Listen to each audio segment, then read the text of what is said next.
It's about being realistic. It's not about borrowing or paying in advance. It's not supposed to make you paranoid, pessimistic. It's supposed to make you prepared. Bad stuff can happen. Bad stuff can happen to us. We need to be aware of that. We shouldn't be surprised by it, but we also shouldn't work ourselves into a state and confuse that worry with prevention preparation. A Stoic is aware of the possibilities of life and at the same time has their head down and focuses on what is in front of them and what's inside their circle of control. Is that complicated and a bit of a balance? Sure, but welcome to life. It's complicated and you can handle it. And I mentioned the Daily Stoic pre-meditation Malone medallion that we make, which thousands of people all over the world carry. You can check it out. It's really cool. We have them manufactured at the place that actually invented the Alcoholics Anonymous medallions and coins for people in sobriety. It's the same place that's been making them since 1888. It's pretty awesome. So check it out. You go to dailystoic.com/store. Thanks for watching. Please click subscribe below for more content from us at Daily Stoic. Worse than war is the very fear of war. Seneca. Human history has never been free from adversity. Events like war, the outbreak of plagues, and natural disasters have caused dark times, tainted by suffering and death. Without a doubt, the ancient Stoics had their fair share of hardship, and the difficulties of life are the core of their philosophies. In hard times of great uncertainty, many people start worrying about their stable, comfortable lives falling apart, which is not only realistic, sometimes it's inevitable. The prospect of undergoing significant changes by the hands of misfortune, not knowing where this change leads to, can be nerve-wracking. The Stoics had some profound things to say about dealing with external circumstances and how to live peacefully in the face of hardship and a troubled future.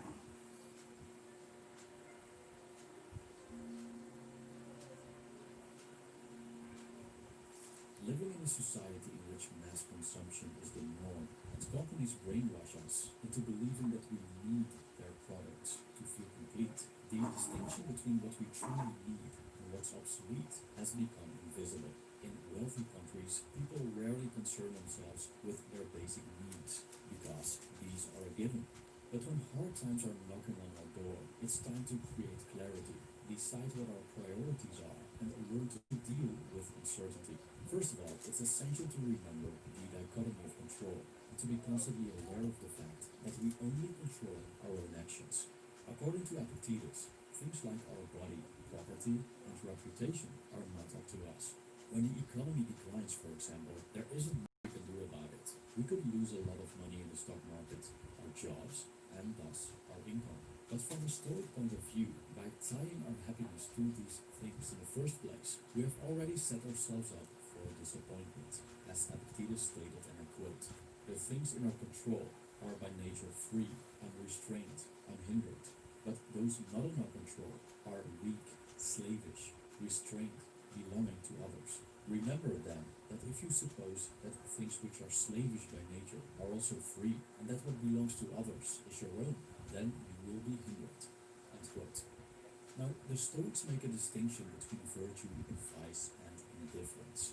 Virtue and vice correspond with our own actions. For example, doing something for the benefit of the community, like providing food to the poor and elderly, can be considered virtuous. And trying to sell necessary goods for exorbitant prices can be considered a vice. But indifference are neither good or bad. Examples of these are wealth, health, disease, weakness, and poverty. In short, indifference are external circumstances that are beyond our control. Now, why is this important? Well, what characterizes difficult times is that these indifference are threatened, but not our ability to act. Does that mean that we shouldn't care about these external things at all? Not necessarily, as we need at least some of them to survive. However, when we are facing hard times, we might want to reconsider what we truly need, basic needs like food and shelter, for example, so we can let go of the rest and stop worrying about them. On the verge of economic collapse, how important is it really to possess all kinds of luxurious goods? And to what extent does social status bring food to the table and protects us from an illness that doesn't discriminate between rich and poor? The more we are attached to these externals, the more we are disturbed by the prospect of losing them. The truth is that one can be perfectly happy and content without them. Another essential Stoic lesson concerns death and suffering. This may sound blunt, but at the end of the day, death and suffering are part of nature. In the West, this is kind of taboo. Death is seen as something negative, something tragic. It needs to be avoided at all costs. And our comfortable lives minimize the amount of pain and suffering as much as possible. But in hard times, we might want to consider that no one is entitled to a long and healthy life. The history of our planet is a bloody one. Animals and humans kill each other every day. Children die at birth. And the Black Death killed half of Europe's population. Why should we, modern humans, have the right to be spared by the ways of nature? Memento mori means the remembrance of death. By reminding ourselves that death and suffering are inescapable and inherent parts of life, we might find some tranquility in the idea that the worst things that can happen to us are actually quite natural. Like Socrates, Seneca died peacefully. Moreover, he saw relief in death. I quote, "Death is a release from and an end of all pains. Beyond it, our sufferings cannot extend. It restores us to the peaceful rest in which we lay before we were born. If anyone pities the dead, he ought also to pity those who have not been born." End quote. A final piece of Stoic advice for finding a sense of calm in adversity is to remind ourselves that we do not control our destiny. We can influence the future by our actions in the present, but the results are so dependent on external circumstances that it's impossible to guarantee a certain outcome. The economy may fall apart, we may lose our jobs, mass poverty may kick in, and huge numbers of people may pass away, and no single worry can change that. So why don't we allow ourselves to just let go of the burden of the future, knowing that whatever happens, we are in full control of the most powerful weapon available, our own faculty. If we can cope with death, we can also cope with life. The good news is that everything is in flux and born out of change, like night and day, and fall and spring. So this too shall pass. History has shown us that people have endured the hardest of times, and that this experience often made them more humble, more humane, and more grateful for life. Thus, every outcome has its positive sides, and regardless of what the future brings, no one takes away your power to make the best of it. Thank you for watching.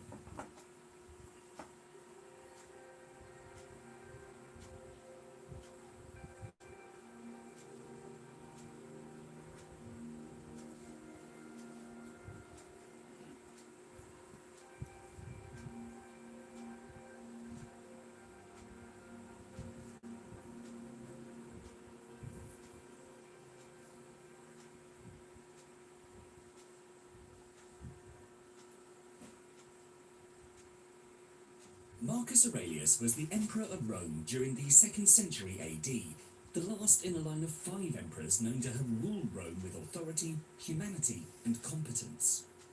During his tenure, the Roman Empire suffered from a severe pandemic in the form of Antonine Plague that broke out in 165 and devastated the population of the Roman Empire, causing the deaths of 5 million people. In the face of disaster, instead of worrying and panicking or fleeing away like the other wealthy officials, Aurelius advocated a calm rationalism and kept Rome together. He passed legislation subsidizing the cost of funerals to keep bodies from piling up in the streets. When the army was short on recruits, he conscripted gladiators. When the army could not pay the cost of new soldiers needed to replace the dead, he sold off his imperial possessions to finance the effort. Instead of worrying, he was able to see a problem, solve it, then see another problem, and solve that one too without giving way to panic. During his rule, Aurelius found the time to construct a series of autobiographical writings, now known as the Meditations. These meditations are regarded as some of the greatest works of philosophy, which is why in this video we'll be using some of his wisdom as motivation to help keep you from worrying and stressing too much about the ongoing pandemic, as well as all the other things that we tend to worry about in our everyday modern lives. Number 1. Everything is just history repeating. Marcus Aurelius says, "No matter what happens, keep this in mind. It's the same old thing from one end of the world to the other. It fills the history books, ancient and modern, and the cities and the houses too. Nothing new at all." Currently, most of us are rightfully worried about the uncertainties surrounding coronavirus as we're in the midst of a worldwide pandemic, with cities and even countries shutting down. Some of us are in areas that have already been affected by coronavirus. Others are bracing for what may come, and all of us are watching the headlines and wondering, what's going to happen next?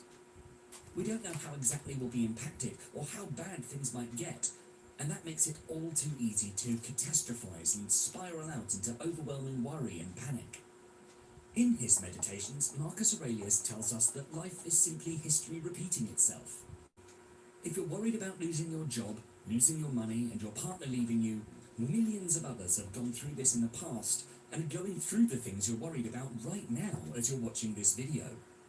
This means that we experience the same pattern of life over and over again, just with different formats and with different characters. He tells us whatever's happening today has already happened before. If the world is facing a crisis today, the world has also faced similar crises like that in the past, such as the Black Death, SARS, Spanish flu, Ebola, and indeed the Antonine Plague. But according to Aurelius, it's just life manifesting the same patterns.